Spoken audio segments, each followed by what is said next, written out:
Hello and welcome to the Porcelain Don channel. Today I'm going to be reviewing Nevernight by Jay Kristoff.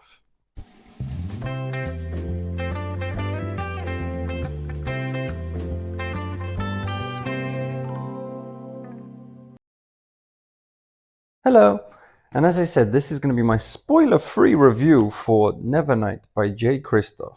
Now, this book, I think I'd heard of the author, but I've never heard of the book. I think I'd heard of the vampire ones that he writes. Anyway, I was visiting the UK. I was at St. Pancras Station. I was waiting around, and I went to a bookshop. I read the blurb on the back, the synopsis, as you would say, and I thought, oh, this could be cool, so I picked it up. And as this is a spoiler-free review, to set the scene, I'm going to read the synopsis for you, as I actually have the book instead of reading it on Kindle, as I usually do. So then you can get an idea of the setting. Mia Corvair is only 10 years old when she has given her first lesson in death. Destined to destroy empires, the child raised in shadows made a promise on the day she lost everything, to avenge herself on those that shattered her world. But the chance to strike against such powerful enemies will be fleeting, and Mia must become a weapon without equal. Before she seeks vengeance, she must seek training among the infamous assassins of the Red Church of Etreia. Inside the church's halls, Mia must prove herself against the deadliest opponents and survive the tutelage of murderers, liars, and demons at the heart of a murder cult. The church is no ordinary school, but Mia is no ordinary student. Spicy. So yeah, I saw this on the shelf, I read it, recognized the author's name, and I thought, whew, sounds spicy. Could be fun. I'll pick it up. And that was the extent of my knowledge. As it says, the plot is about a girl who had a traumatic event, had some bad things happen to her and around her when she was younger, and then her sort of coming of age, thirst for revenge, the path to becoming a weapon capable of such revenge. It's so far so common, you know, and this revenge, darkness, demons, war, assassins trope is a staple throughout fantasy. Every other book has the same story or the same themes.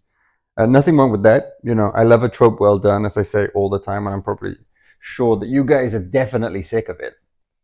But yeah, this is something that you will see quite often, and the execution is done quite well, though.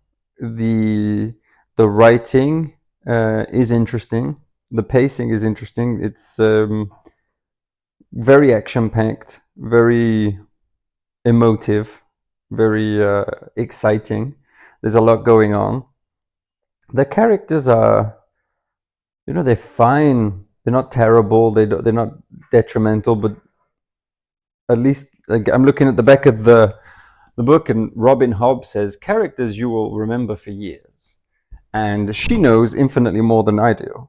But I found the characters to be fine, serviceable. I didn't find them to be anything out of the ordinary. The setting, same. The setting was nice. I liked the school. I liked the demonic aspect of the world building. I thought that was well done. The world felt rich in the sense that it had a lot of history, but it didn't feel very.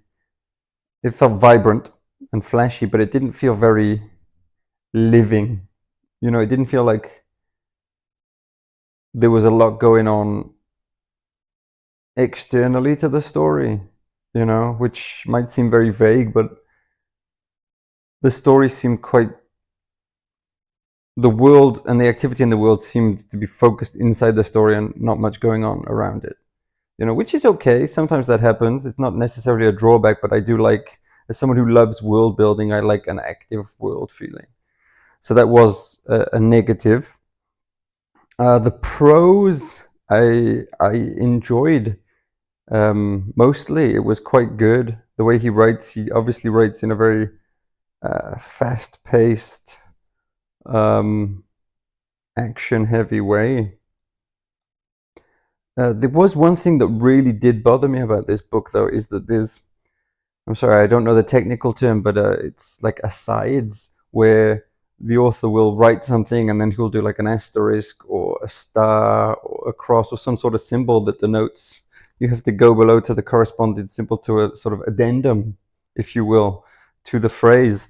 And I found this to be very jarring.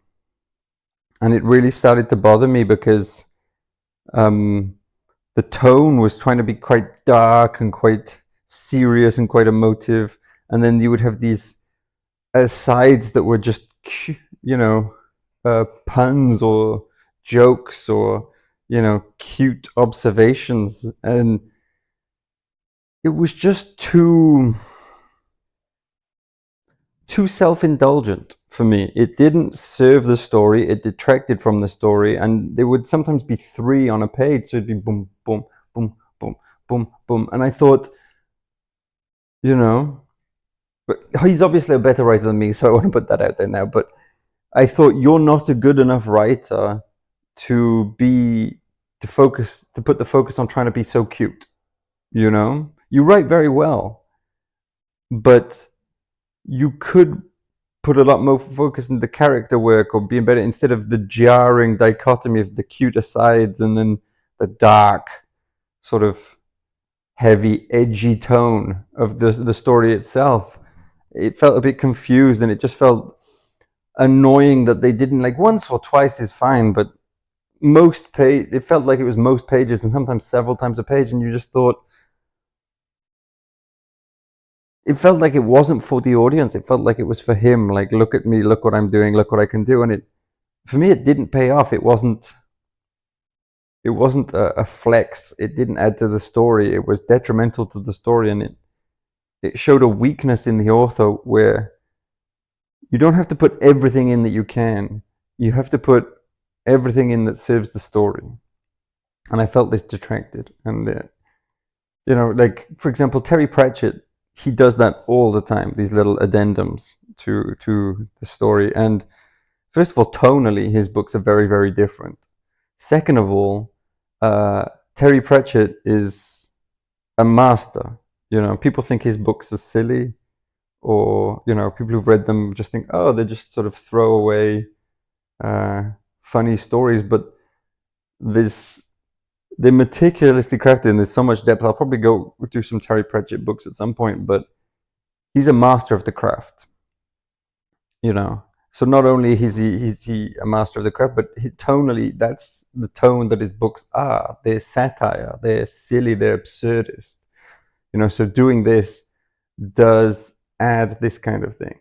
And I feel like putting them in just to put them in is the mark of a rookie. And I say that because when I was younger and I'd read a lot of Terry Pratchett and I was writing books, I would put a bunch in and stories I was writing, and I would show them to my grandfather, and he would say,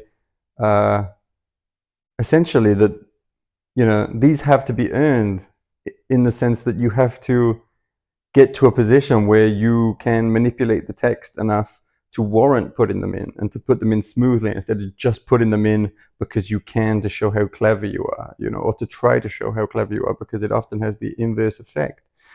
And he was right. And that shines through for me here. And it's a shame because, as I said, this book, I'm sure a lot of people really like this book, and they're not wrong to do so. To a certain audience, it must be very, very appealing. And I can see that the author has talent, but it's just a little bit rough so far. I will read other books that he's done to see how his writing style evolves, because his concepts are fun, his execution is done well, and you can tell he really loves his characters and he loves his stories. You can tell that he enjoys it. You can tell he enjoys what he's writing, and that is infectious. So, decent book, a little bit annoying, a little bit rough for me.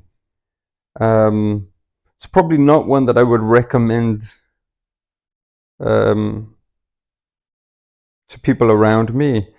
But if people tell me they really enjoy it, I can see why, and I wouldn't be surprised, and I definitely wouldn't say, "Oh, you're wrong," or I wouldn't think less of them. I'm sure this can be a very, very enjoyable book. It was just the small details that I found. I mean, I did enjoy it overall, but small details I found a bit jarring. Anyway, thank you so much for stopping by. If you read this book, let me know what you think below, why you liked it, why you didn't like it. Try to avoid spoilers for people who haven't read it yet. Um, Please like and subscribe, and thank you so much for stopping by as ever. I'll see you soon.